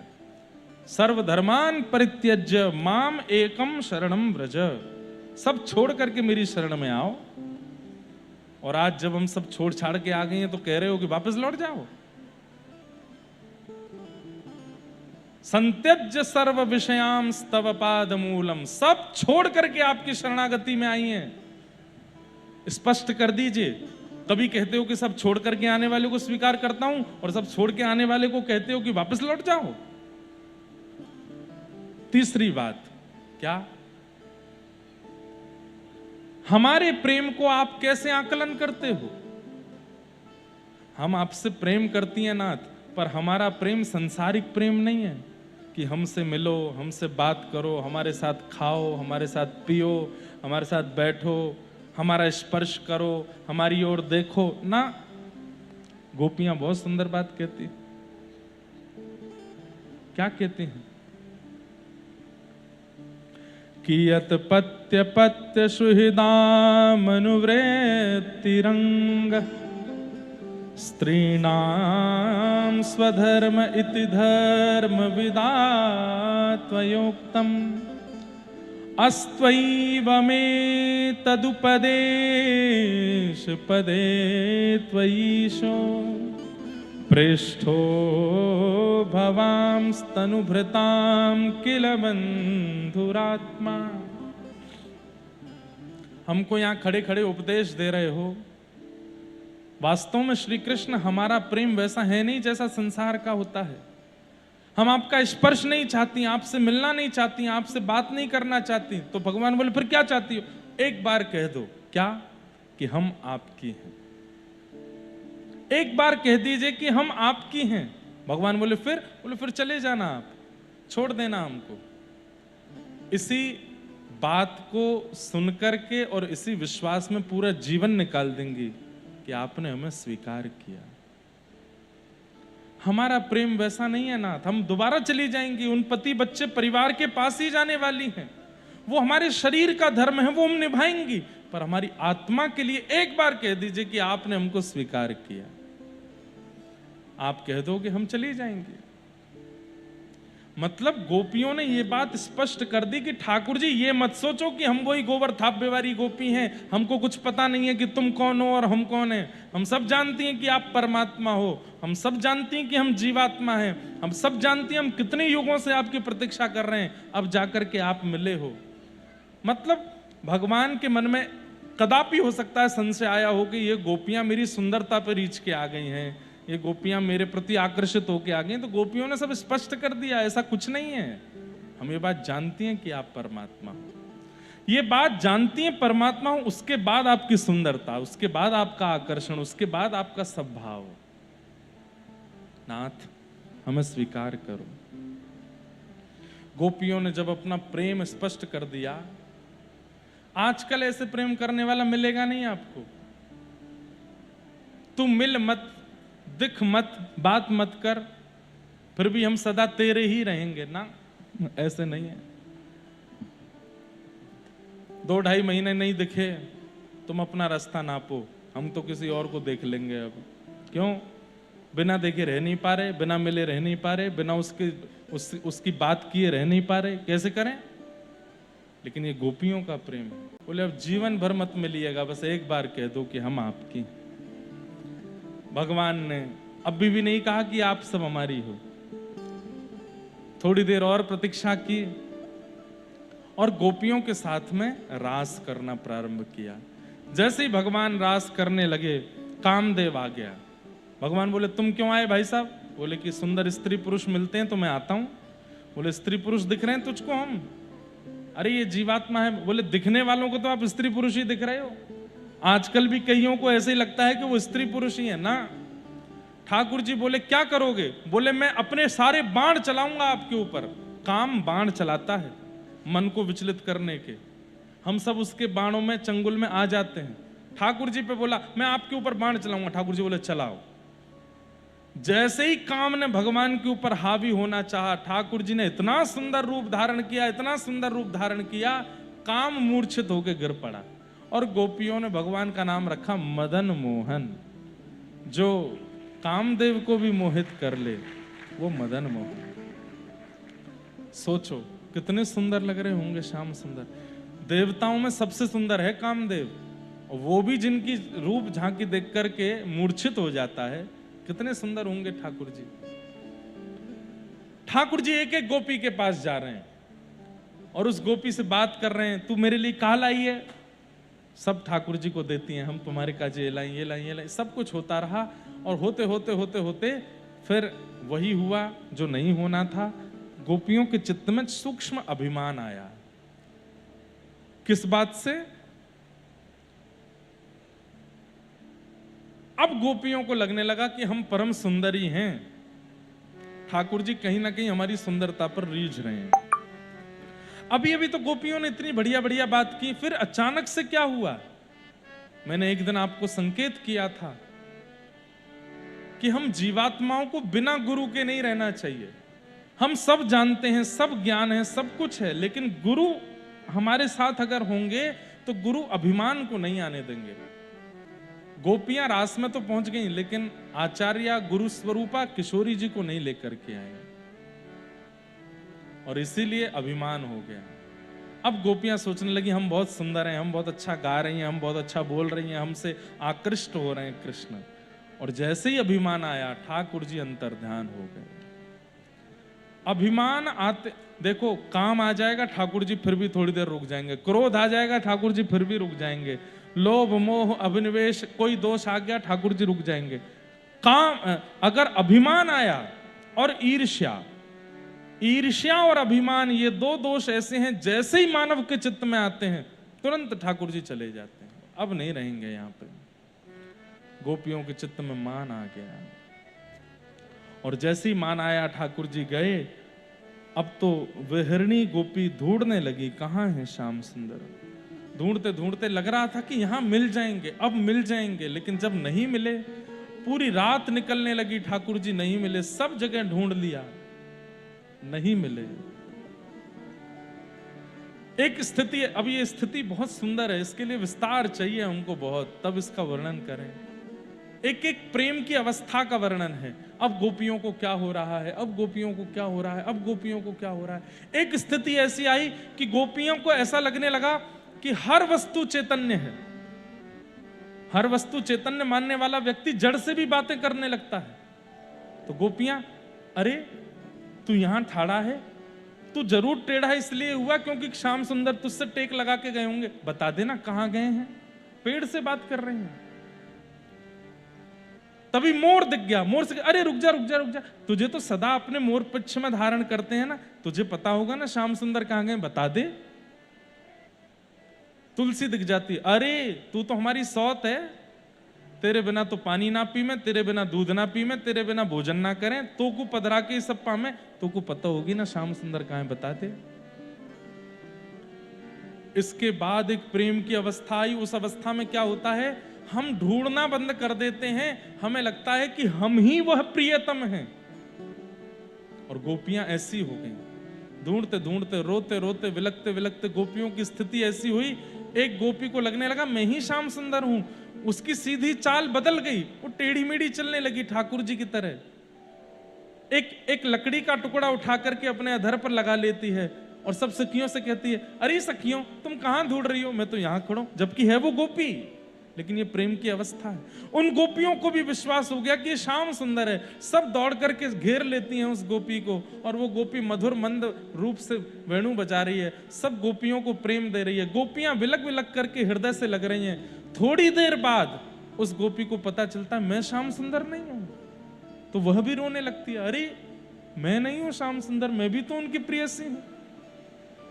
ये प्रेम की अवस्था है जिनमें हम आप सब कभी नहीं पहुंच सकते, लेकिन हां कृष्ण प्रेम कभी कभी पहुंच जाते हैं। एक गोपी, उसको आवेश आया, तुरंत उसने ऐसे नख उठा लिया, अरे देखो इंद्र वर्षा कर रहा है, मैंने गिरिराज जी उठा लिए, सब गोपी यहां आ जाओ। तो दौड़ करके सब गोपियां वहां पहुंच गई। उनको लगने लगा कि श्याम सुंदर है। थोड़ी देर बाद वह भी रोने लगती है, अरे नहीं मैं तो गोपी हूं। जो जो कृष्ण की लीलाएं हैं वो लीलाएं, अब सोचिए प्रेम किस हद तक हावी हो रहा है कि मन बुद्धि और आत्मा को ये लगने लगता है कि हम जिसको ढूंढ रही हैं वो कोई और नहीं, वो मैं ही हूं। इसके बाद अंतिम स्थिति होती है कि शरीर पिघलना प्रारंभ कर देता है, हाथ पिघल जाते हैं, मुख पिघल जाता है, कान पिघल जाते हैं। इस अवस्था में आज तक कोई नहीं पहुंचा सिवाय महाप्रभु जगन्नाथ के। हाथ पिघल गए, ब्रजवासियों की याद में मुंह पिघल गया। बंधुओं, हम गोपियों को प्रेमी मानते हैं, ब्रजवासियों को प्रेमी मानते हैं, किशोरी जी को प्रेमी मानते हैं, सब हैं ही, पर मेरी दृष्टि में महाप्रभु जगन्नाथ यानी कि कृष्ण से बड़ा कोई प्रेमी नहीं हो सकता, जो 10वीं अवस्था में पहुंच गए। दोनों भुजाएं खुली हैं कि कोई लियाओ ब्रजवासियों को मेरे हृदय से लगा दो। हाथ पिघल गए, मुख पिघल गए, चरण पिघल गए। किस वेदना में चले गए होंगे ठाकुर जी, कितने विरह में चले गए होंगे, तब जाकर के जगन्नाथ बने।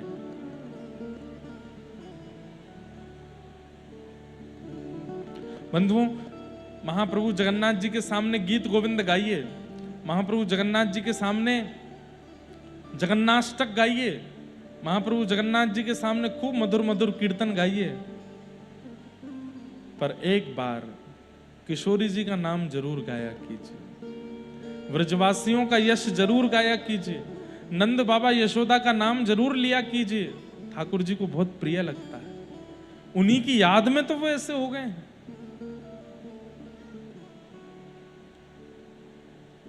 हे सुन राधिका दुलारी, तेरे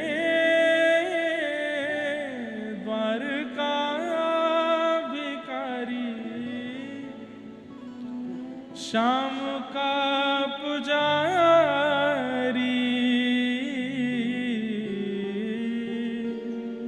पीड़ा है हमारी, हमें शाम ना मिला, हमें शाम ना मिला, हमें शाम ना मिला, हमें शाम ना मिला।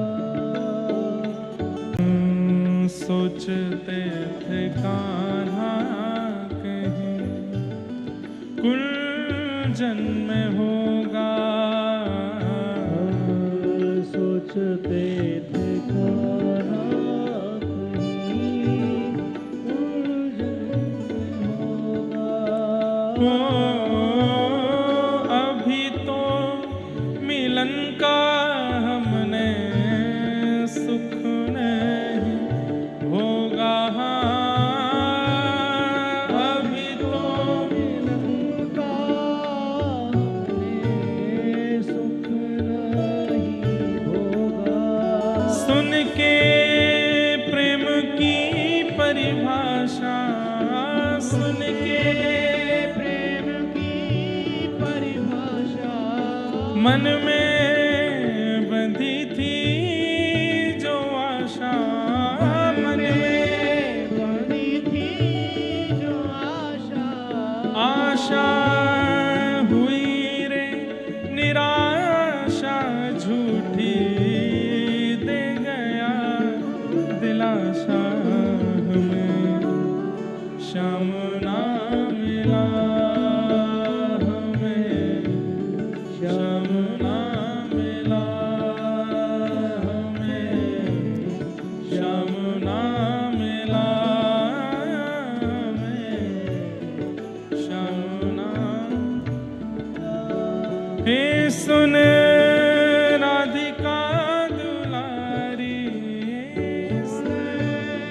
राधिका दुलारी, तेरे द्वार का भिखारी, तेरे द्वार का भिखारी, तेरे शाम का पुजारी, पीड़ा है हमारी, हमें शाम ना मिला, हमें शाम ना मिला, हमें शाम ना मिला, हमें शाम ना मिला।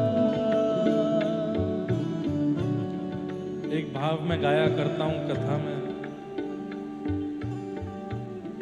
मोहे तो भरोसो है तेरो रे किशोरी राधे, मोहे तो भरोसो है तेरो रे किशोरी राधे, साधन हीन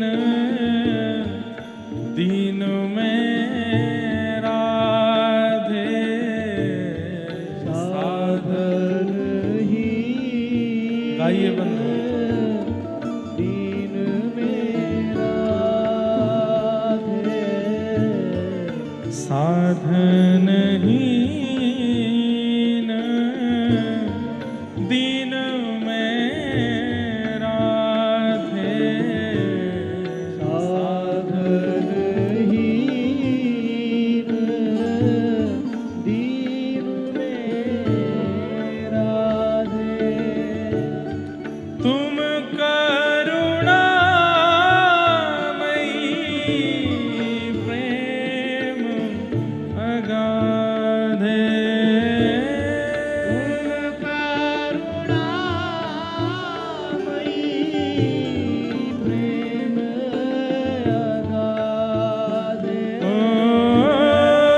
बरसाने में एक भक्त रहते थे।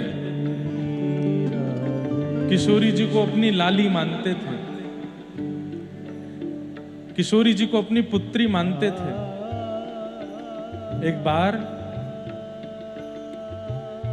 उनके घर में एक पुत्री थी, लेकिन वो फिर भी किशोरी जी को अपनी बड़ी पुत्री मानते थे। एक बार एक कोई संत उनको बरसाना में मिले, तो संत ने कहा, भैया हमको कल नंदगांव जाना है, आप हमको छोड़े आओगे वहां पर? तो बरसाना निवासी बड़े प्रेमी थे संतों के, बोले हाँ बाबा छोड़े आऊंगा मैं, तुम्हारो जितनो सामान हो सब मुंह को दे दियो, सिर पर धर के ले चलूंगा। और वो ब्रजवासी अपने सिर पर धारण करके सब सामान लेकर के नंदगांव गए बाबा को लेके। सुबह निकले थे 5 बजे, पहुंचे करीब 11 बजे। जगह जगह रुकते हुए बाबा गए, वयोवृद्ध बाबा, गर्मी का समय भयंकर। नंदगांव जैसे ही पहुंचे तो नंदगांव पहुंचते ही बाबा के ठिकाने पर सामान रख दिया और सामान रख के बोले, बाबा अब मुझको आज्ञा दो, मैं वापस जा रहा हूं। तो बाबा बोले, भैया तुम इतनी धूप में इतनी दूर से चल के आए हो, थक गए होगे, थोड़ा जलपान कर लो, कुछ खा पी लो, पानी ही पी लो। नहीं नहीं नहीं बाबा नहीं, कुछ नहीं, कुछ। अरे नहीं नहीं पानी तो पी के जाओ, थोड़ा ठंडा जल पी लो, कितनी गर्मी हो रही है, धूप निकल रही है, और तुम अब लौट कर जाओगे, शाम को चले जाना। नहीं नहीं नहीं बाबा मैं चलो जाऊंगा। बोले नहीं जल पी के जाओ। अरे बाबा मेरी बात समझो, मैं ना पी सकूं? बाबा बोले क्यों क्यों नहीं पी सकते? तो बोले नंदगांव है, हम किशोरी जी को अपनी लाली मानते हैं, और लाली की ये ससुराल है, और ससुराल में पुत्री के पिता को जलपान आदि नहीं करना चाहिए, वो नियम है हमारो। ससुर कहीं जाते हैं पुत्री के घर, खाते नहीं है, पानी नहीं पीते, रहते नहीं है वहां पर। क्यों? क्योंकि दान की हुई वस्तु पर अपना अधिकार नहीं माना जाता, और विवाह के बाद कन्यादान हो जाता है। तो कन्यादान होने के बाद में दान हुई है लाली वहां पर, वहां का अगर हम कुछ पाएंगे तो दोष हो जाएगा। तो बाबा बड़े खुश हो गए, अरे वाह तुम किशोरी जी से इतना प्रेम करते हो, इतना भाव रखते हो कि ये नंदगांव जो है किशोरी जी की ससुराल, इसलिए नहीं पाओगे? बोले धूप बहुत हो रही है। बोले नहीं मैं चलो जाऊंगा और यहां नहीं पाऊंगा। जैसे ही वो जाने लगे तो बाबा ठाकुर जी से कहने लगे, कैसे जमाई हो, तुम्हारे ससुर जी इतनी धूप में पसीना में लथपथ हुए आए, चलो उनका तो काम है, वो तो मना करेंगे ही, तुम तो जमाई हो, रोक सकते हो उनको, रोक करके उनको जलपान आदि पूछ सकते हो, कैसे जमाई हो? ठाकुर जी दौड़ करके बाबा की बात सुन ली, ठाकुर जी को कुछ हुआ, किशोरी जी के पास बरसाने पहुंचे। बोले ऐसे ऐसे तुम्हारे बरसाने के नंदगांव आए, कुछ खा पी के नहीं जा रहे हैं, कुछ करो। किशोरी जी बोली रुको मैं करूं। तो उनकी पुत्री का रूप धारण करके किशोरी जी बीच रास्ते में आ गए, और वो व्यक्ति इतनी धूप के कारण एक पेड़ की छांव के नीचे बैठे, और धूप बहुत होने की वजह से पानी की कमी हुई और बेहोश होकर गिर पड़े थे। किशोरी जी का रूप धारण करके, उनकी बेटी का रूप धारण करके किशोरी जी आई, बाबा बाबा, और उठ बैठे। अरे लाली तू यहाँ काहे को आ गई? अरे घर पे बहुत मेहमान आए, मुंह को पता ही इतनी गर्मी पड़ रही है, आप नंदगांव में कछु खाओगे पियोगे नहीं, तो मैं रास्ता में ही आपके काजे कछु खान पीन को ले आई हूं, आप पालो। जलपान करा दिया, थोड़ा सा अरे लाली मैं घर ही आ रहा हूं, वहीं आके खा लूंगा। बोले पिताजी आप आ जाइयो, मैं तो छोटी लाली हूं, मैं तो दौड़ के पहुंच जाऊंगी, आप धीरे धीरे आइयो, नेक्स्ट से कुछ खा लो, खिला पिला करके। और किशोर जी बोली अब आप आ जाइयो, मैं जा रही हूँ। बोले हाँ लाली घर जा, मैं आ रहा हूँ। और थोड़ी देर बाद धीमे धीमे चलते हुए वो व्यक्ति घर पहुंचे। घर पहुंचे तो पुत्री से बोले, अरे तू रास्ता में आई, मुझे तो कह रही घर पे मेहमान आए, कहाँ है मेहमान? पुत्री बोली कौन से मेहमान? अरे तू ही तो कह रही घर पे मेहमान आए हैं, और तू मेरे काजे जलपान लेके बीच रास्ता में आई, और तू को कैसे पता चल गो मैं बेहोश है गया हूं? वहीं आए करके मुझको जल पिवाई के गई, रोटी खवाई के गई। पिताजी मैं कहीं ना गई, मैं तो यहीं हूं सुबह रहते। अरे काय को झूठ बोले? बोले मैं झूठ ना बोल रही पिताजी, मैं कहीं ना कहीं हूं, मैं सुबह से यहीं बैठी हूं, कोई मेहमान नहीं आया है। उस वैष्णव के नेत्र सजल हो गए, ऊंची अटारी वारी की ओर देखने लगे। जय हो श्यामाजू, आप ही आई, मुझको जल पिवावे, मुझको अन्न पवावे, मेरे एक पुत्री के रूप में आप आई। दौड़ करके ऊपर गए और जाकर के किशोरी जी के सामने खूब रोए। मैंने वर्षों से आपको अपनी लाली माना था, पर मन में कभी कभी संशय आता था कि आप वास्तव में मुझको पिता मानती हो कि नहीं। लेकिन आज आपने किशोरी जी मुझको ये भाव अनुभव करा करके स्पष्ट कर दियो कि आप भी मुझको अपनो पिता मानो। हमारो भरोसा तो केवल आप ते है, वह श्याम सुंदर पे भरोसा ना आए होवे। वो तो कभी कभी गुण अवगुण देख करके विचार करके नकार दे, लेकिन हे श्यामाजू आप कैसी हैं, आप कभी कोई को नहीं नकारो। बंधुओं, हमारे वृंदावन की भक्ति देवी देवताओं वाली नहीं है। देवी के प्रति जैसी होती, देवताओं के प्रति जैसी होती है, इष्ट देवों के प्रति, कुल देवों के प्रति, ऐसी भक्ति हमारे व्रज में होती नहीं, करनी भी नहीं चाहिए। कई लोग राधा रानी को देवी बोलते हैं तो हम लोगों को बड़ा कष्ट होता है। वो देवी नहीं है, लाडली जी हैं, नवल किशोरी, छोटी सी हैं, सदा छोटी सी ही रहती हैं।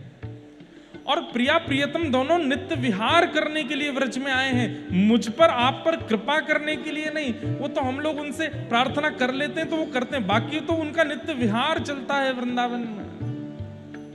उस विहार में कैसे सुख दे सकते हो, इसका विचार करो। बाकी कभी अगर उस विहार में सुख देते देते श्याम सुंदर पीड़ा देने लगे तो किशोरी जी से प्रार्थना। एक हमारी एक बहुत पुरानी श्रोता है गुजरात की, उन्होंने एक बार मुझसे कहा, महाराज जी मुझे इतना रोना आता है, इतना रोना आता है, पूरी कथा रोती रहती हूँ, कथा सुनने के बाद सोच सोच के रोती रहती हूँ, मेरे को कोई उपाय बताओ, मैं घर नहीं चला पा रही अपना, रो रो के बेहाल हूँ। मैंने कहा मैं उपाय बता तो दूंगा, लेकिन फिर बाद में आप ये कहने आओगे कि महाराज जी अब रोना नहीं आता। बोले मैं नहीं कहूंगी, आप बस मेरा रुदन दूर कराओ।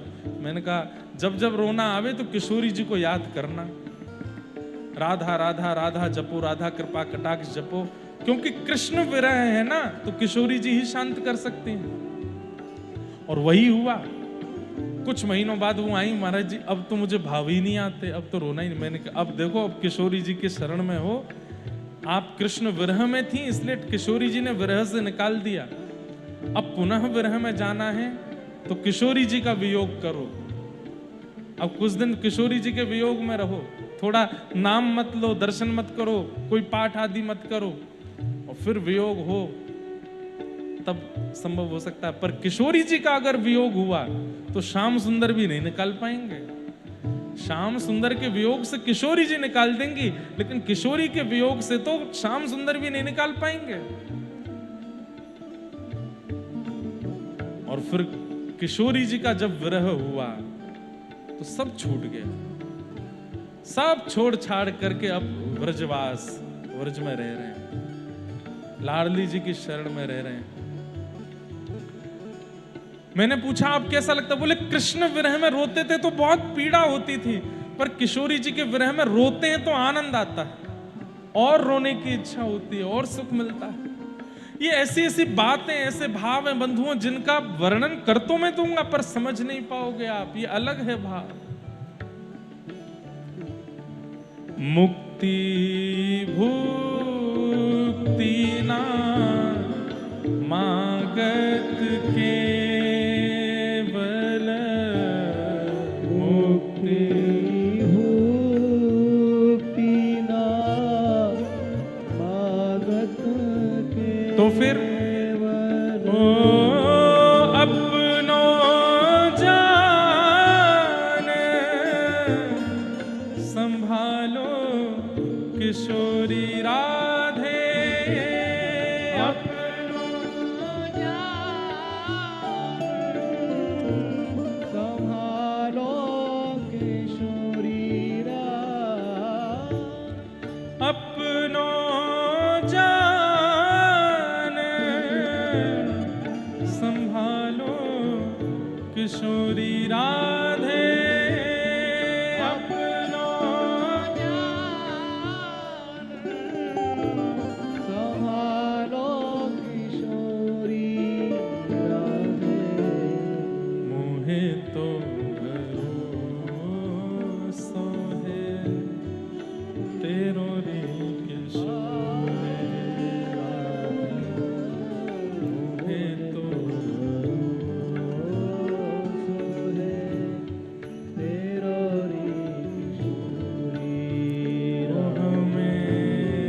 श्याम ना मिला हमें, श्याम ना मिला, श्याम ना मिला हमें, श्याम ना मिला। हे सुन राधिका दुलारी, सुन राधिका दुलारी, तेरे द्वार का भिखारी, तेरे द्वार का भिखारी, हो तेरे श्याम का पुजारी, पीड़ा है हमारी, श्याम ना मिला हमें, श्याम ना मिला हमें, श्याम ना मिला हमें, श्याम ना मिला। जब किशोरी जी को पुकारा, यमुना तट पर किशोरी जी जब मिल गई गोपियों को, गोपियां कहने लगी श्याम सुंदर हमें छोड़ के चले गए, हे लाडली जी हम क्या करें? बोले इतने समूह में बैठी हो, यमुना जी के तट पर हो, पुकारो, गाओ। उनको गायन बहुत प्रिय है। समाज में गायन, जब संख्या में लोग एक स्वर में गाते हैं, ठाकुर जी को बहुत प्रिय लगता है और वो आ ही जाते हैं, गाओ। और तब गोपी गीत किशोरी जी ने गोपियों से गवाया, जयत तेधिकम जन्मना व्रजः श्रयत इंदिरा सस्वदत्र ही। गोपियों ने गोपी गीत गाया और गोपी गीत गाते ही जैसे ही अंत में ताशामाविर्भूत सौरी स्मयमाय मुखाम्बुज पीतांबर धर श्रगवी साक्षान मनमथ मनमथ। ठाकुर जी प्रकट हो गए, लेकिन प्रकट क्यों हुए? इति गोप्य प्रगायंत प्रलपस्तंस चित्रधा रुरुदु स्वस्वरम राजन कृष्ण दर्शन लालसा। जैसी गोपियां गाते गाते बहुत तीव्रता से रोने लगी, गायन के संग रुदन, और वो भी स्वर में होने लगे, तो समझो कृष्ण विरह में रोया जा रहा है। और गाते गाते रुदन गायन को रोक दे तो समझ जाना संसार विरह में रो रहा है। संसार का विरह रोने नहीं देता और कृष्ण विरह और गवाता है। संसार का विरह गाने नहीं देता और कृष्ण विरह और गवाता है। गोपियों ने जब गाया, इतने में पीतांबरी पहन के ठाकुर जी प्रकट हो गए। गोपियों ने ठाकुर जी को पकड़ लिया, बोले अब नहीं जाने देंगे आपको। हे नाथ, आप किससे प्रेम करते हो? प्रेम करने वाले से प्रेम करते हो, पहली बात। नहीं प्रेम करने वाले से प्रेम करते हो, दूसरी बात। या दोनों में से किसी से प्रेम नहीं करते? हमको उत्तर दो इसका। तब ठाकुर जी ने उत्तर देते हुए कहा, प्रेम करने वाले से प्रेम करना यह महास्वार्थी का लक्षण है। तुम मुझसे प्रेम करो तो मैं तुमसे प्रेम करूंगा, या तुम मुझसे प्रेम करते हो इसलिए मैं तुमसे प्रेम करता हूं, यह महास्वार्थी का लक्षण है। अच्छा, दूसरी बात बोले, न प्रेम करने वाले से प्रेम करना यह स्वार्थ, न प्रेम करने वाले से प्रेम करना यह प्रेम स्वतंत्र तो है, पर यह केवल माता पिता करते हैं। बालक भले ही प्रेम ना करे फिर भी वो उससे प्रेम करते हैं। अच्छा, और तीसरा बोले, जो प्रेम करने वाले से भी प्रेम ना करे, न प्रेम करने वाले से भी ना करे, ऐसे दो लोग होते हैं। बोले कौन? परम सिद्ध अवस्था को पहुंच गया हो कोई, उसको कितना भी माला पहनाओ वो तब भी नहीं हंसेगा, उसको कितनी भी गाली दो वो तब भी दुखी नहीं होगा। या तो वो परम सिद्ध हो चुका है जो प्रेम करने वाले से भी प्रेम नहीं करता, नहीं प्रेम करने वाले से भी प्रेम नहीं करता। और दूसरा, या तो वो आतंकवादी गुरुद्रोही बन चुका है, माला पहनाओ तो भी गोली मार देगा, गाली दो तो मरना निश्चित है ही है, गुरुद्रोही। तब गोपियां बोली, पहले वाले तो आप नहीं हो, दूसरे वाले भी आप नहीं हो, ये तीसरे में जो दो हैं सिद्ध और गुरुद्रोही, इन दोनों में थोड़ा संशय। तो ठाकुर जी बोले इसमें क्या संशय, मैं सिद्ध ही हूं, प्रेम करो तो भी मुझ पर कोई फर्क नहीं, नहीं करो तो नहीं, नहीं नहीं आप सिद्ध नहीं हो। बोले तो हमको तो चौथे वाले लगते हो आप। ठाकुर जी तुरंत बोले अरे नहीं नहीं नहीं, नहीं गुरुद्रोही मत कहो मुझे, मैं ऐसा नहीं हूं। तो गोपियां बोली फिर क्यों गए थे हमको छोड़ करके? ठाकुर जी बोले मैं तो एकांत में जाकर के आपको विरह दे करके देख रहा था कि आप सबका भाव कैसा। बोले ये देखने के चक्कर में हमारे प्राण चले गए होते, क्या पता चला? बोले कि नहीं आप सबका प्रेम बड़ा स्वतंत्र और बड़ा बड़ा स्पष्ट है। बोले अब मैं आपके साथ महारास करूंगा। और जितनी गोपी उतने कृष्ण प्रकट हो गए। किशोरी जी बगल में आके खड़ी हो गई, मुख्य कृष्ण और मुख्य किशोरी जी बीच में हैं। चारों तरफ अनेक गोपियां और अनेक कृष्ण हैं। गोपेश्वर महादेव, वह भी महादेव भी कैलाश से दौड़ करके आए, वो भी गोपी के रूप में आकर के रास में प्रविष्ट हो गए। ब्रह्मा जी, गंधर्व, देवता सब आए हैं और सब आकर के इस रास बिहार में गोपी बनकर के ठाकुर जी के साथ रास कर रहे हैं। अब हमारे लिए तो यही रुक्मणी कृष्ण विवाह है। राधा और कृष्ण विवाह के रूप में रास का पद गा लेते हैं और इसी भाव से कथा करेंगे।